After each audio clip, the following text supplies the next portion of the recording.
Of the Lombardi Line. I am Dave Ross here at Circuit Sports, fabulous Las Vegas, Nevada. He is our GM, Michael Lombardi, back home on the East Coast after, I would assume, a great trip to Indy, Michael, as Oregon beats Penn State. What was that experience like? Quack, quack, man. Quack, quack. Yeah, what a game. Yeah, I was over there with a bunch of Penn State fans, and Oregon had a great contingency there. I got to say, Dave, for traveling as far as they had to travel, there was a ton of Oregon fans there, and it was a great game.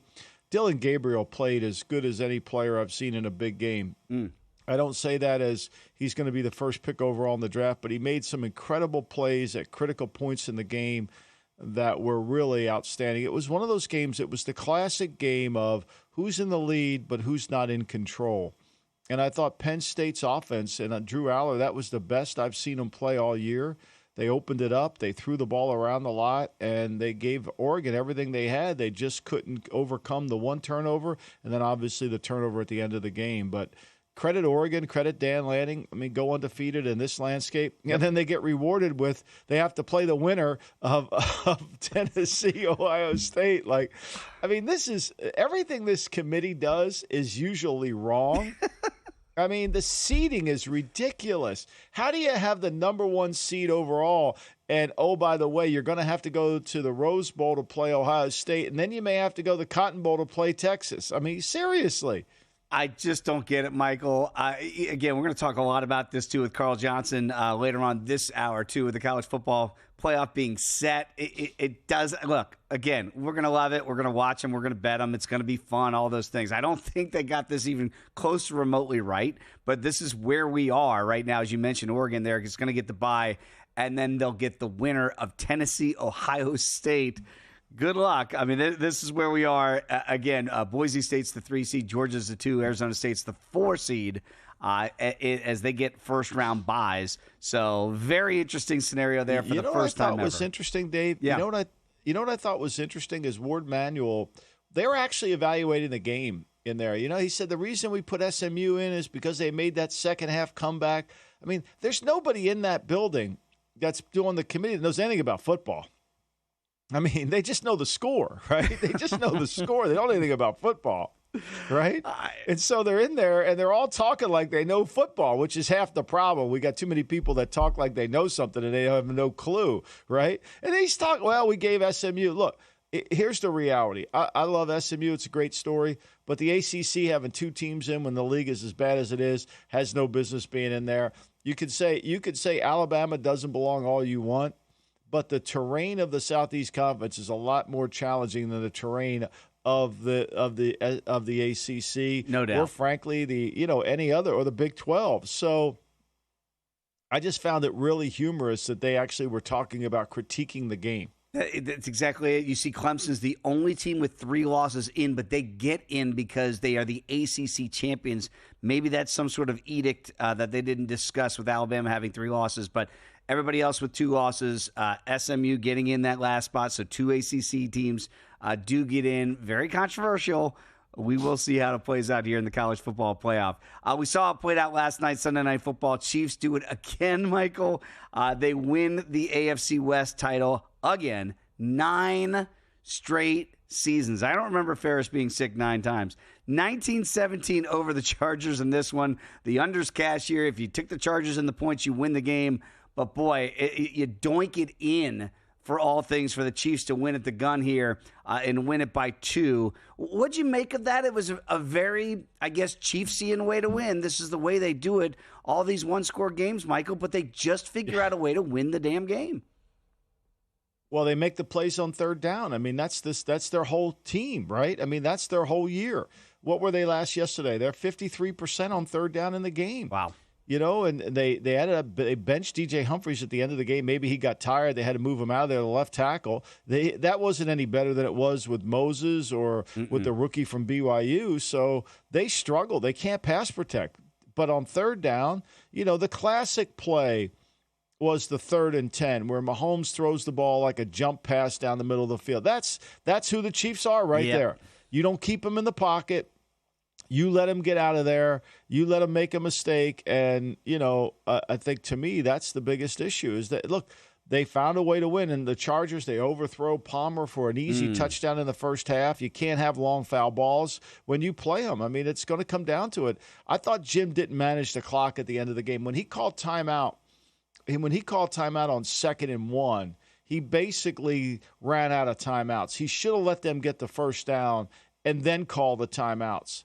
And then, of course, they converted anyway. Yep. They converted anyway.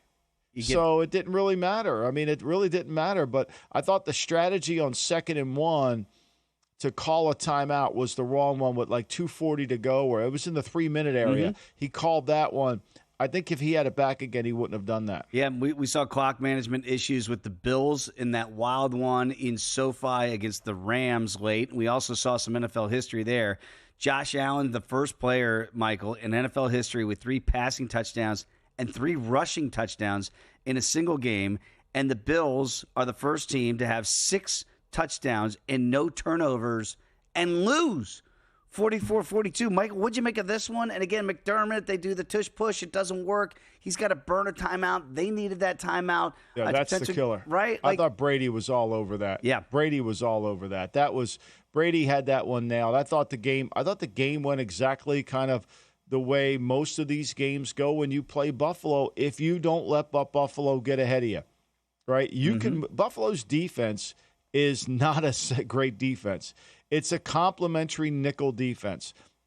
The Rams had 4. What did we say all week long, David?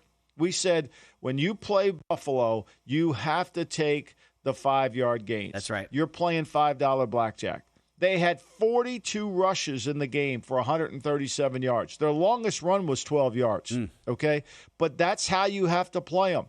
You got to play them like that. And then they threw for 320. I mean, Nakua makes some incredible plays. Goodness. So I think to me, and they never went backwards, Dave. They never went backwards. Yep. They never went backwards. They had 15 third downs in the game, but they were all manageable. They weren't all these 3rd and 10s, so they converted 11 of them. I think it was the blueprint. Now, Miami used the same blueprint. They just turned the ball over, and they lost the possession, and that's what happens. But I honestly think, and then maybe the Rams would have gotten a first down, but if he doesn't blow that timeout at the end on the quarterback sneak, he can kick it deep. They got a chance to win the game. Yep. I mean, that was a blunder on his part tremendously. Also, this is a bit of a trend in the NFL. If you go back to that snow globe game in Cleveland, where Mike Tomlin had the opportunity to take a penalty, are we going to decline it? We're going to take it. They end up taking the penalty. It gave Cleveland a couple of extra downs to get that ultimate first down. They had that in the preceding drive, too, in this game, too, where they stopped Stafford. And it's going to be about a 4th and 7, but they take the holding. So it's 3rd and 15. They get it to 4th and 5. They go for it and get it, and then score in the screen to Puka Nacua. I felt like that was another, why not take that 4th and 7 shot, make them roll the dice if they're really going to go for it from their own 45, up 3, and if they don't get it, you get a short field. That seemed a little bit of a coaching blunder as well.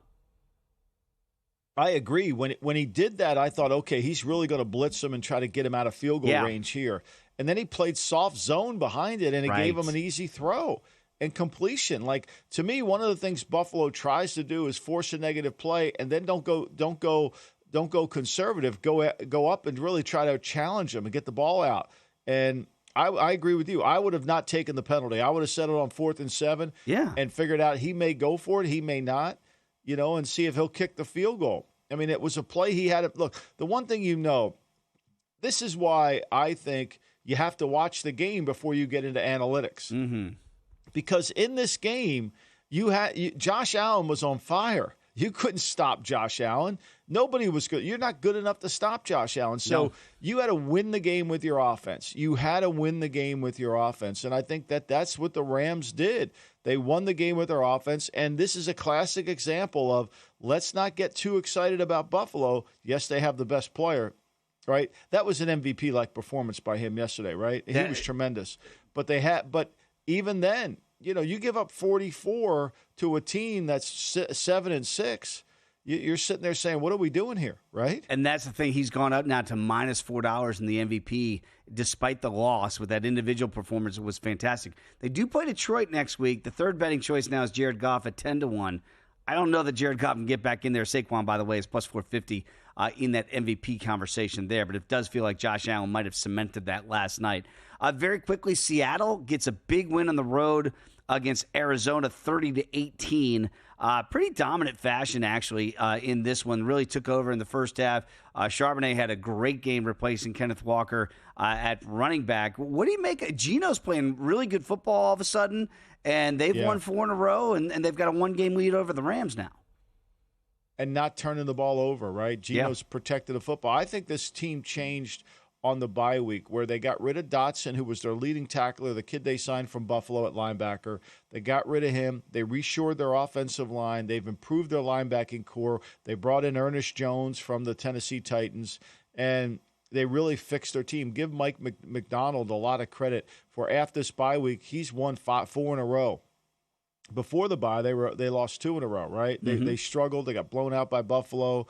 They lost the overtime game to the Rams, which, frankly, that's a game that's going to kick them all year because they should have won that game. Remember, they went for it on 4th down when they could have sent the game into at least gotten the lead in overtime. So, look, they're playing well. They got to play Green Bay at home. They got Green Bay and Minnesota at home, the 2 North teams, and they're playing well. Look, we said it all year. When we talked about everybody to bet their over total, they had good players. Was it going to come together? And I thought it would come together quicker on defense than it has, but it finally has come together in this game. Yeah, Cash Murray turned the ball over too many times. I mean, this is what happens. 2 passes in a row. Cash's over tickets, by the way, Michael, on Seattle are ready with 4 games left to go in the regular season. Much more to get to, including a wild one in Philly. That's next in the Lombardi Line. Time. There's nothing more valuable. It's what drives everyone to make the most of every moment. We celebrate living large in the now. In a city where time disappears, we create experiences that electrify the soul and memories that will last forever. We go big, we go all night, and here, everyone is invited. So get loose and get loud. This is Circa. You'll have the time of your life. Coming up Monday on Follow the Money, we'll recap a great weekend in football, and we'll know the playoff games in college football. Nick Bogdanovich to give you the opening numbers. Follow the Money weekdays, 4 to 7 Eastern on VSiN, the Sports Betting Network. Want to see who at VSiN is on a hot streak? Go to VSiN.com/picks to see all the selections and weekly leaderboard of VSiN hosts, writers, and guests. Become a VSiN Pro subscriber and get every pick sent to your inbox daily. Just head to VSiN.com/pro. So, Paulie, have you had a chance to read the VSiN Daily yet? Yeah, came in at 3 a.m. What's Bill doing up that late? Well, rumor has it, it starts off with a 12-hour meditation session. Then he just pours himself over film and live TV, really focusing and taking it all in. Bill's in with the biggest insiders, talking trade secrets, strategies, the whole nine, absorbing the info. And then and only then can the writing process begin.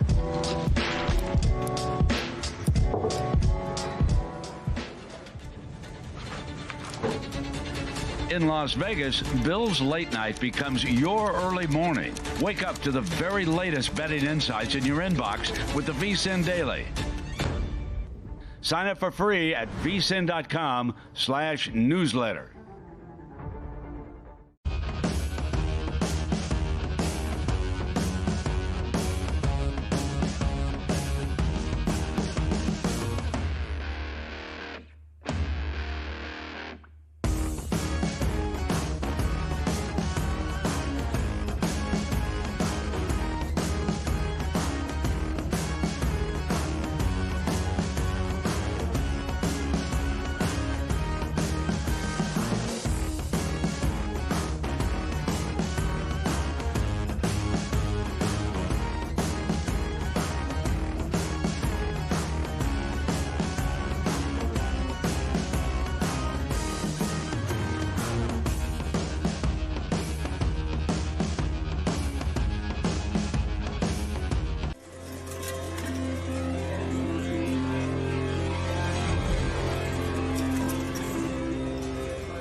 This is the Lombardi Line with former NFL executive Michael Lombardi on VSiN, the Sports Betting Network.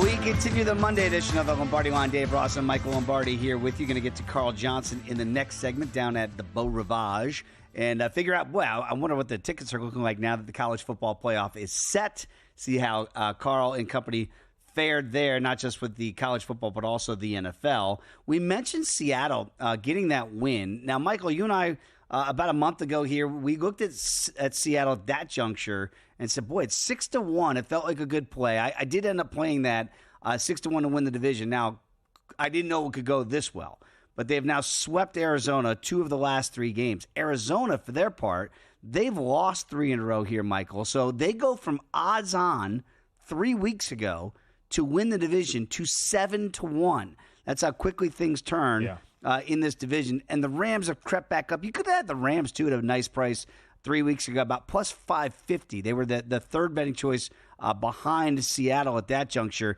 And the Niners, they did get a win yesterday to stay afloat. But look at them at 18-1 here. They do have the Rams coming up on Thursday night. What do you make of the West now? Because I know it's nice if you're Seattle. You're now odds on at minus $1.10. The schedule is tough. And that last game at SoFi could really come down to it between Seattle and L.A. Well, the West is a little like the ACC. They should only get one team into the tournament, right? I think that's probably what the best way to describe it. And right now, I mean, look, the Rams, that's a huge win. They have San Francisco Thursday night. Big game. San Francisco played as good as they've played all year yesterday against a really Bears team that said all the right things before the game about how energized they were with Thomas Brown and how excited they were to going back to, they're just not a good enough team up front. I mean, they got torched defensively. Mm-hmm. San Francisco was moving the ball at will. It should have been actually 28-0 at the half. It was 24, but they got a ridiculous penalty called on them on holding on a receiver. But to me, the Bears were really never in this game. They can't run the football. All the things that we talk about with the Bears showed their ugly head on this game. Can't run the ball, don't have any physicality, not good enough on defense. I mean, everybody talked like Montez Sweat was the second coming of a greatest defensive lineman. He's a good player, but you don't even feel him in the game. And the 49ers are playing their backup left tackle. And so, to me, I think there's an over-evaluation of the Bears, particularly on defense. And going back to the West, I mean, I think this is Seattle. Now, Seattle has 2 tough games. I mean, can they beat Minnesota and Green Bay? Green Bay first, Minnesota second at home. I think that's a challenge. I think the winner of the San Francisco Ram game this Thursday night, might win the West. Wow. And look, give the Niners credit. They're operating on one leg. They're 18-1. That's interesting because 18-1, obviously if you're San Francisco now, you're 2 games back of Seattle.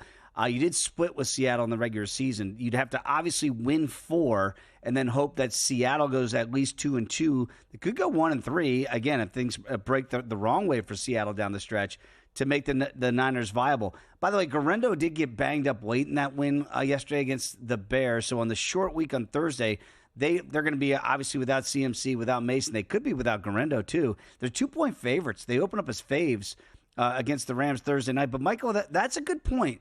That maybe, not saying play the Niners at 18-1, but they might not be all the way dead yet, right?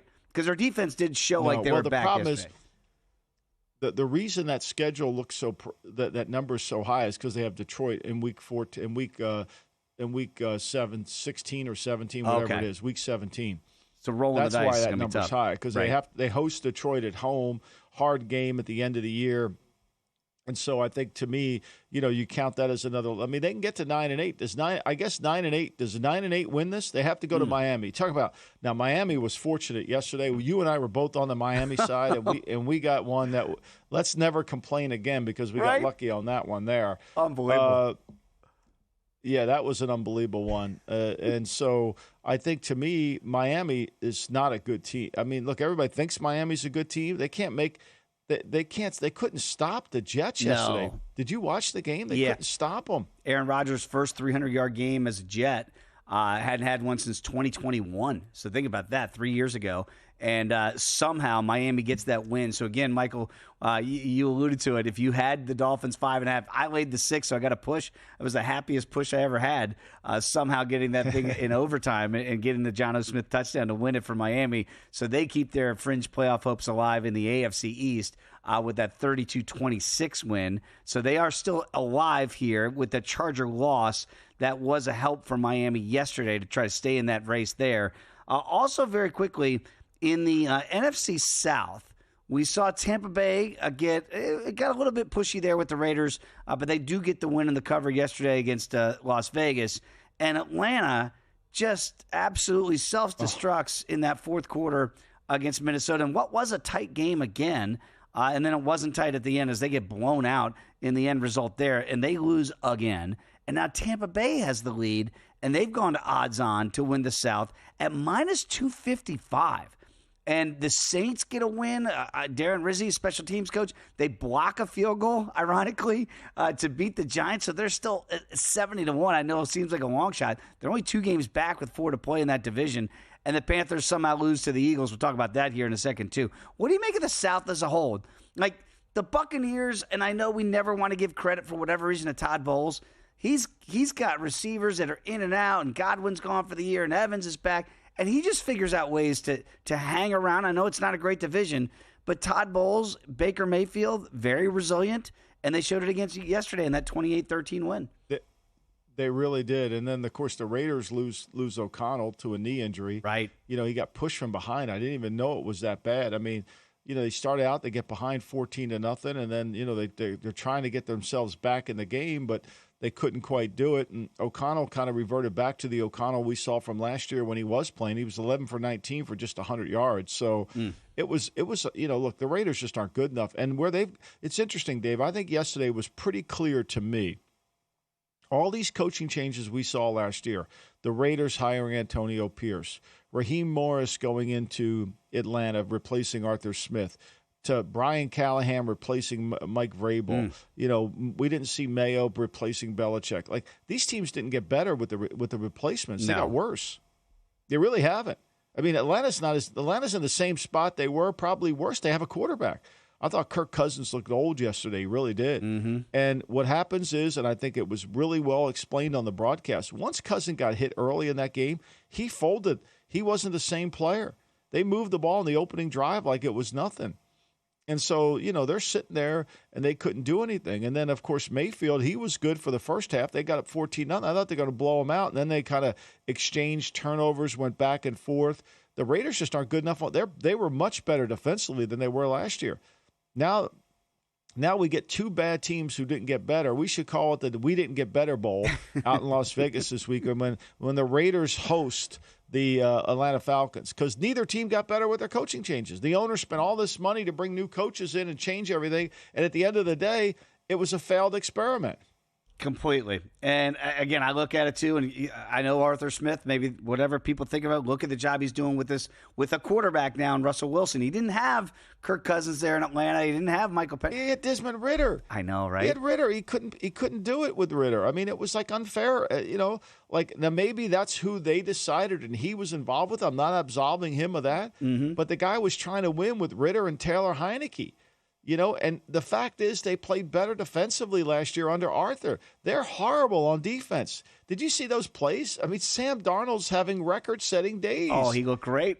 It was embarrassing. 5 touchdowns. They got guys wide open down the field.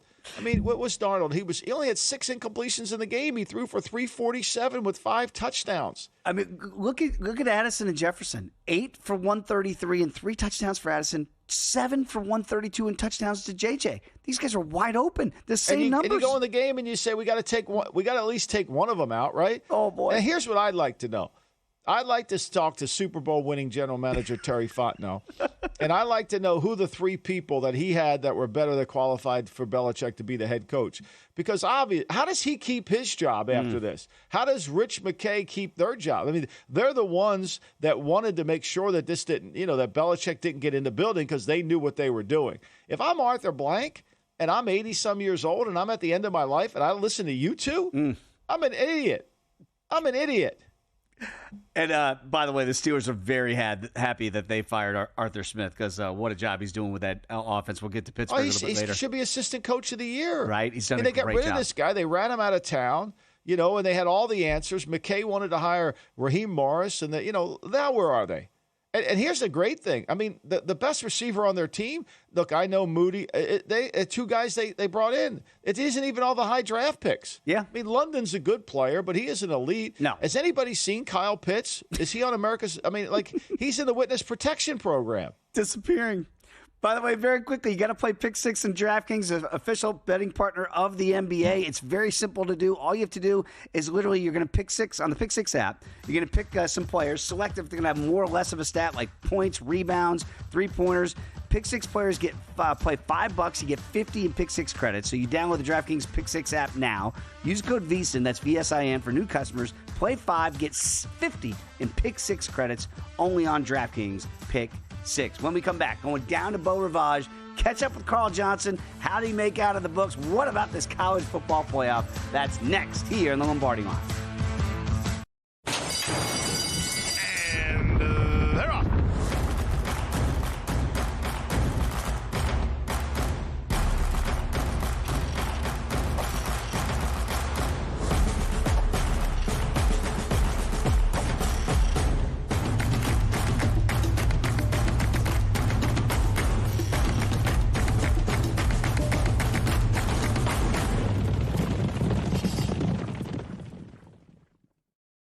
Sports betting game with VSiN's exclusive betting splits. Stay ahead with real-time market trends and track bet percentages on any matchup. Then uncover the edge by comparing them to the amount of bets placed to find out where the sharp money is headed. Upgrade to VSiN Pro to access betting splits, live odds, line moves, power ratings, and in-depth game analysis. Go to VSiN.com/pro to join VSiN, the sports betting network.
This is VSiN, the sports betting network.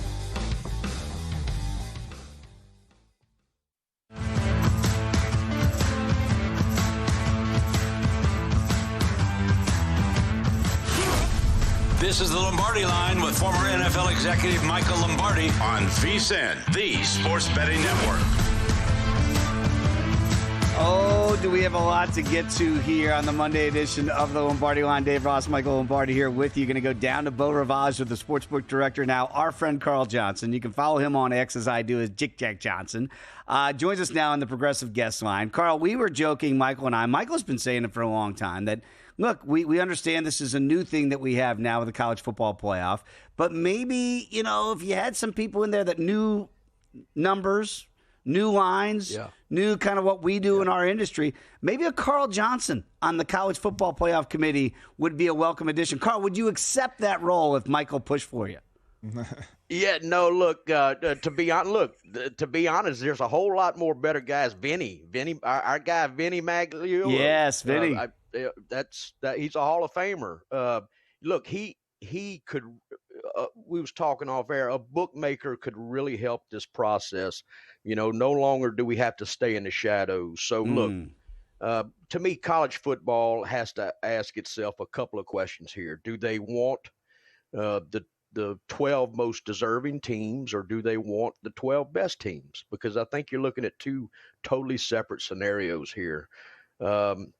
If they want the 12 best teams, and look, I'm not making a case. Everybody's going to think I'm an SEC homer because I'm in the middle of all that. But and to be quite honest with you, Alabama, Ole Miss, South Carolina, they had some chances. But the bottom line is, when you look at the 12-team format, Alabama would be favored in probably against 8 of these teams. Whoa! So that's something to think about. Yeah, well, I think, the fact that Nick Saban isn't on the committee, right? They don't even have a coach on the committee. They don't have somebody who's watching college football, who's watching tape, who's breaking the teams down, who's doing stuff. I mean, they don't even have that on there. And so they sit in there, and then they start talking like, oh, well, we watched the game, And so I want to touch on a game. I said earlier, and I offended my man Corey up in North Jersey, who's a huge Volunteer fan, and I apologize, Corey, the kid. Tennessee, Ohio State. What's your opening line on this one? I think it's going to be a dandy. I really do. Yeah. So, we opened here at 7 and 46.5, and it's moved up a half a tick. So we're at 7.5, 46.5 right now. So, getting a little bit of Ohio State money, which to me is a little bit surprising. I agree. I think this is going to be a good, close football game, and I'm going to side with the points. I would take the points in this situation, I think. And Carl, that's going to be the interesting thing now that we've got a week. Obviously, we do have some other bowl games coming up this weekend. But until you get to the college football playoff now, how much line movement we might see in these. Now that Clemson is in, and they're going to draw Texas as the 12-5 matchup there. Where'd you guys open there, and where do you anticipate this going? Because obviously down there in the South and in the Southwest, these are two very popular teams to bet on. Yeah. Opened here 10.5, 52.5. And right now we're at 10.5, 51.5. Interesting, one of the things that we hadn't talked about a whole lot is now we wait, right? Yeah. I mean, now we've got this big wait. I mean, so Texas is going to be 14 days playing a game. Ohio State, they're going to be 22 days without a game. So there's another question for you. We're in a rush to get this stuff started. It feels like it flew by, and now we wait. Yeah. Well, let me ask you this. Notre Dame, Indiana, that game there, the battle of the state, the Hoosier State. Were you surprised Indiana got seated where they did? And then what's your line on this one? Yeah, I was surprised at these seedings, and look, quite frankly, I think out of the 12 teams that they got, I think the best case scenario would have been to not give these conference buys. Just if you win your conference, you're in, and then get them power ranked from 1 to 12 and go from there. So we opened here Notre Dame 8.5, 51.5. And to be honest with you, Indiana has taken some. We've taken some money on Indiana. We're at 7.5, 50.5 right now. So, I think we're going to see a lot of movement in these games. The closer that we get to them. And again, for those that are not aware, obviously this is the first incarnation of this. These will be home sites here. You got to go on the road. It's going to be Indiana at South Bend. SMU is going to go to Happy Valley to take on Penn State. Michael and I were talking a little bit about this off the top of the show, and I think Michael's got a great point. Like, SMU gets put in because they rally, but they don't win. But because they made it an effort, I guess, against Clemson, tied it up late, they're going to get the nod over Alabama. Now they're going to get 9 at Penn State. What do you make of that, and any action coming in on that one so far? Yeah, well, we're stale right now at the moment. We opened 8.5, 53.5, and that's exactly where we're at. We're 8.5, 53.5. But I will say one thing about this whole process is that people are talking about it. So if they wanted that to spur interest, they're talking about it. But I mean, we was talking about this the other day. I think this is probably the weakest field. I mean, when you look at these 12 teams, do you realize that there's only 7 victories amongst these 12 teams that have beat teams that have been ranked in the top 25? Wow. 7. And Oregon's got 3 of them. So, I mean, it's just kind of a weird setting, so it's going to be pretty interesting, I think. I think when you break all these games down and you look at it, I mean, I think the transfer portal has evened it out. I mean, the fact that Texas, when you watch them and you see their team and you say, how does Texas not win this thing? I mean, what was the line in this Clemson game? I'm watching the Texas-Georgia game, and I'm thinking that the better team is Texas here. But they can't seem to put their stuff together. Too many penalties, they beat themselves. Yeah. Exactly. I mean, it's a pretty big number. I mean, when you start to think about it, I mean, we're at 10.5 and 51.5. And there should be a rule. Yeah, there should be a rule, Carl. We're not going to have a matchup where there's a double-digit dog. Like, that should be a rule. Yeah, and look, and I think that's where a bookmaker or someone like that, if they're going to have committees, which I'm against committees altogether. I don't like committees, but if they're going to have one, then they need to put some people in there that have the tools and some of the little toys that can help them out and tell them the strength of these teams. I mean, more often than not, the bookmaker number gets it right. So if we're gonna play this game, we might as well use all the tools available. It is interesting that Texas and Oregon are the co-faves to win the inaugural college football playoff. Speaking of Oregon, by the way, we got Michael there. Look at Michael decked out in that Oregon, looking good with the duck. Yeah. I was determined. There's my son Matthew, who's the quarterback coach at Oregon. They did a great job. My goal was to get a picture with the duck. Like, there's nothing better than the duck. Like, I love the duck. I was determined to get a picture with the duck. I stalked the duck. I'll be honest with you. I found him. I said, get your butt over here. He was hanging around McAfee's suite all the time, and he was doing his push-ups. He's got to do push-ups after every touchdown. The guy ended up having to do 45 push-ups on the last score, Yeah, I was exhausted. Yeah. Probably rooting for defense. He doesn't get the defense there with all those push-ups he's got to do. No, I think he was rooting for. Look, that Oregon offense with Tez Johnson and the running back. I mean, they're very explosive. And on the carpet, I mean, Penn State going in, I think, Carl, you would admit they had a good defense, right? I mean, nobody moved the ball on Penn State. Ohio State didn't come close to moving the football like they did, but they went right through them. And when Gabriel played the way he played, the game isn't too big for him. I mean, this is what happens when you have a guy with a lot of game experience. I mean, 4th and 2, he makes an incredible throw to the tight end to keep that game, to get that touchdown that they needed to stay 14 points ahead. It was great. Yeah, what my first thought was when I was watching the game, that their skill players are small and fast. Every one of them are so small and quick. They look like they have 4 or 5 Tyreek Hills out there.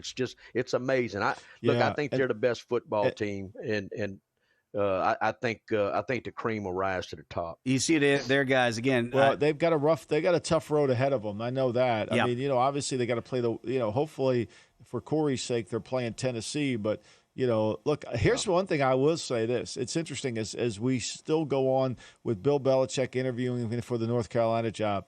Ryan Day is the happiest guy in America with the committee. He's the happiest guy in America with the 12 team because if this would just been a 4-team playoff, he may not be the head coach at Ohio State, and Belichick might be. I think that's very fair. And guys, I mean, think about this. And again, I know the committee's like, get off our back. Texas got the shortest number up there with Oregon. They got to play an extra game. I think that means that maybe they didn't seed this thing properly. Hey, Carl, always appreciate your time, my friend. Can't wait to catch up. And again, we got to wait for this thing to start, but we'll get there eventually. Yeah. Look, you guys have a good one. We'll see you later. There he is, everybody, down at the Beau Rivage, joining us on the Progressive Guest Line. Michael, when we come back, still a lot to get to, including that race for the number 1 seeds and the number 1 pick, too. That's next here in Lombardi. Got a good thing coming. Just wait and see. It's a good.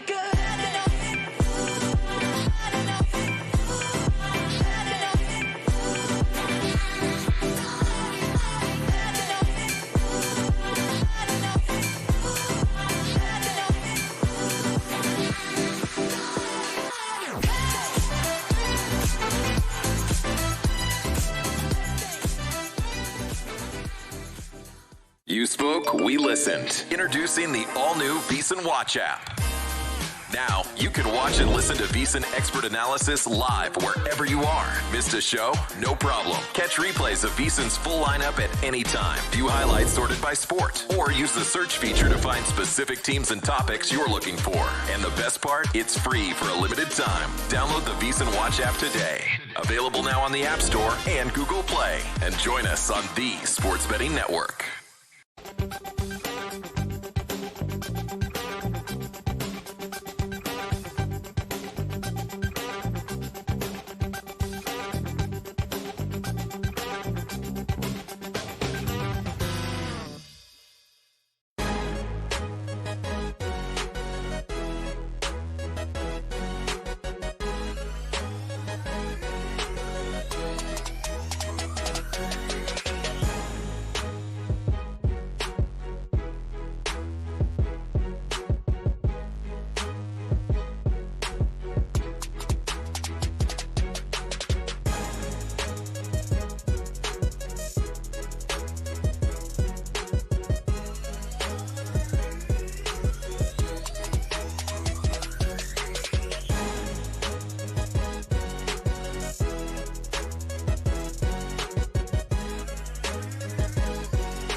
This is the Lombardi Line with former NFL executive Michael Lombardi on VSiN, the sports betting network.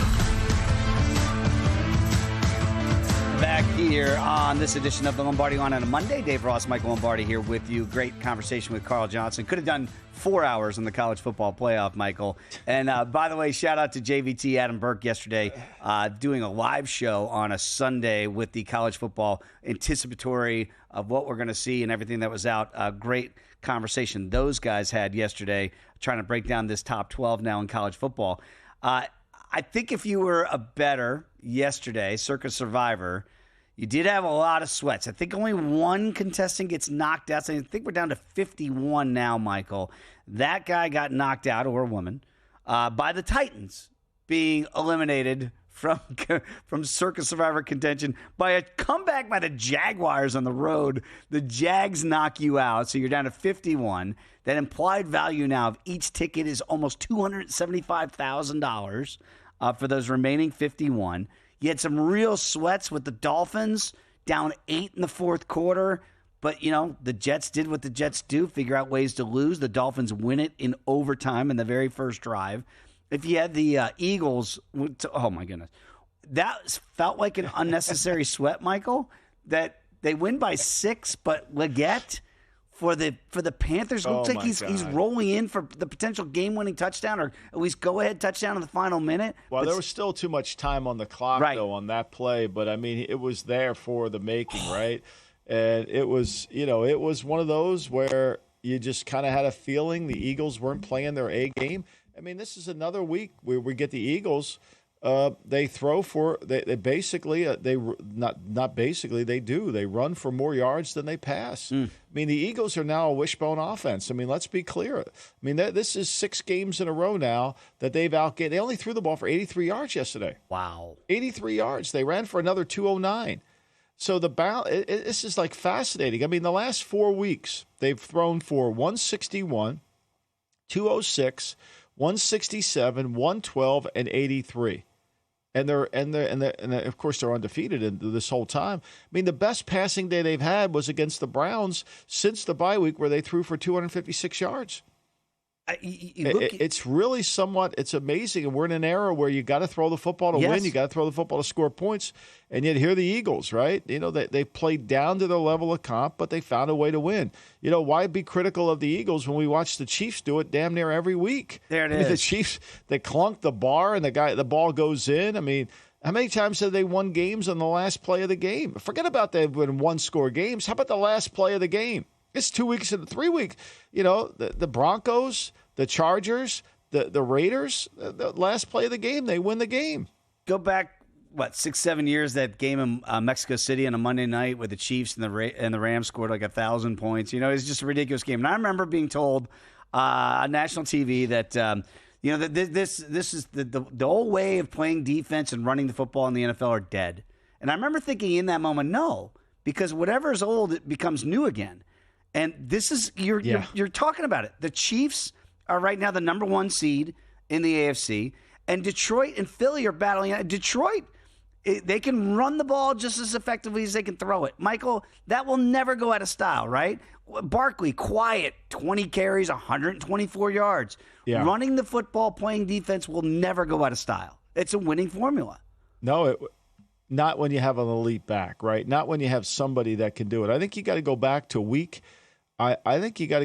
week 8 when they played Cincinnati and they threw for 236 and only ran for 161. That's the last time they haven't outgained them on the ground and through the air. Now, I mean, game situations are always different. They beat Jacksonville, Dallas. I mean, it hasn't really been. I mean, they put 400 and some yards up on the Rams, but they ran for 314 in that game. The 2 big runs from Barkley. So, look, can they do it this week? This is going to be the litmus test, right? Yeah. I think the line opened at 2. The Eagles were favored by 2. But, they're going into Philadelphia. They're going to have to figure out how the hell to, can you run the ball on Pittsburgh? No, I'm sorry. That line opened at 5. 5.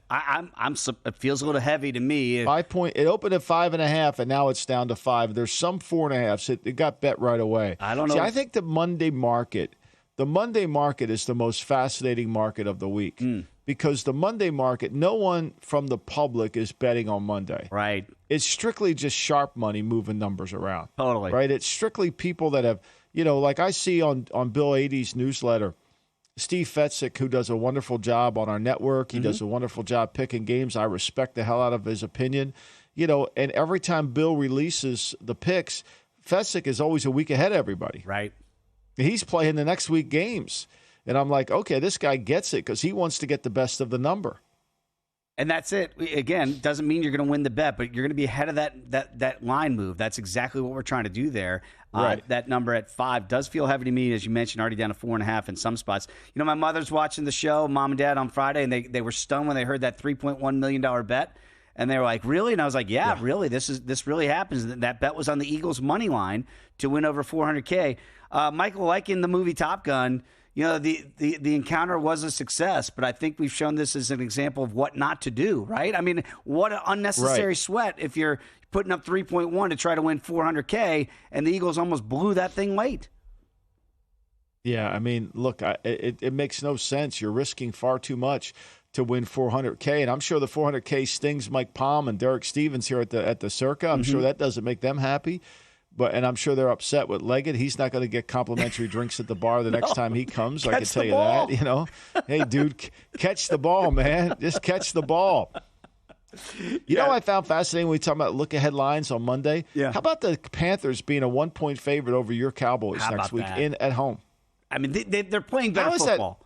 They're playing better football, but how can the Panthers, year of our Lord 2024, be favored over anybody? I mean, that's what I think. We'll find out with the Cowboys. By the way, 5.5-point dogs tonight. The interesting game next week is going to be what team. Now the Browns laid an egg yesterday. Yep. Anybody thought the Browns recover, but now the Browns host Kansas City, and they've beaten Baltimore at home and they've beaten Pittsburgh at home. They've beaten two of the best teams at home. Can they beat Kansas City at home for the trifecta? Boy, it feels trappy, doesn't it? It really does feel, because you get that. Yeah, it really does. You kind of, if you play against Jameis Winston, it feels like if you can time that right, he seems to have good game, bad game, and certainly not a good game yesterday against Pittsburgh. Maybe a good game in store. That race for the number one pick is now it's real, and it's certainly real for the Giants backers as they lose yesterday to the Saints. Now, the Giants got the money if you took the 4.5 and a late field goal gets blocked. And the Raiders, they didn't get the money yesterday against the Bucs, as the Bucs do end up covering, winning by 8. But the bigger picture now is that race for the number one pick. And, Michael, you talk about this all the time. Antonio Pierce can't, quote-unquote, I'm putting in air quotes, tank, because he'll lose his job. Brian Daboll can't, quote-unquote, tank, because he'll lose his job, right? So it's that kind of, you go back to Lovie Smith when he was in Houston and they beat the Colts, and that ironically got them C.J. Stroud instead of getting the number one pick. And then he gets fired the next day for winning a game the owner wanted to lose. How do you race for that number one spot? Because pro players can't quit. Well, there is no race, right? You have to just kind of keep trying to build your team, right? I mean, I think you saw yesterday from the Giants. I mean, they were trying their asses off to win that game. But, they're just not good enough. I mean, they let Drew Lock throw the ball 49 times. 49 times, Drew Lock. You want the ball in Drew Lock's hands 49 times, Dave? No, sir. Seriously. No. You want, and they talk about, well, we don't, we could sign Singletary. We'll pay him $8 million. You talk about the incompetent. And now this is a one-score game, the whole game, right? I mean, this isn't like they were playing from behind. They caught 49 passes for Drew Lock. I wouldn't let Drew Lock throw 49 passes if we were playing over at Ocean City High School field. I don't want him throwing 49 passes in practice, let alone in a game. Are you kidding me? Are you kidding me? And then John Mara's going to come out and say, we're making progress. You signed Singletary. You gave him $8 million. He ran the ball 2 times against the Saints. Is that progress? Are you kidding me? What is going on here? I mean, that team. You got to be crazy. You're 2-11. You can't beat anybody, right? And so they're not tanking. They just stink. I think everybody should rewatch Hard Knocks again so they could see what I was saying at the time. Absolutely no one in that building knows what the hell they're doing. They're just proof of all. And this team team display validates it. It just validates it. Now, you say, well, they could have tied the game if the kid didn't jump. I mean, that was a defensive lineman who jumped over the center. Think about that.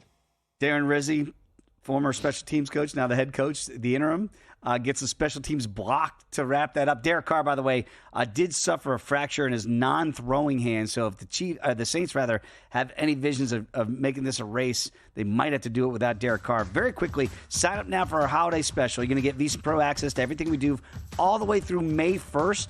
For just $79, you get daily best bets, exclusive betting splits from DraftKings and from Circa Sports.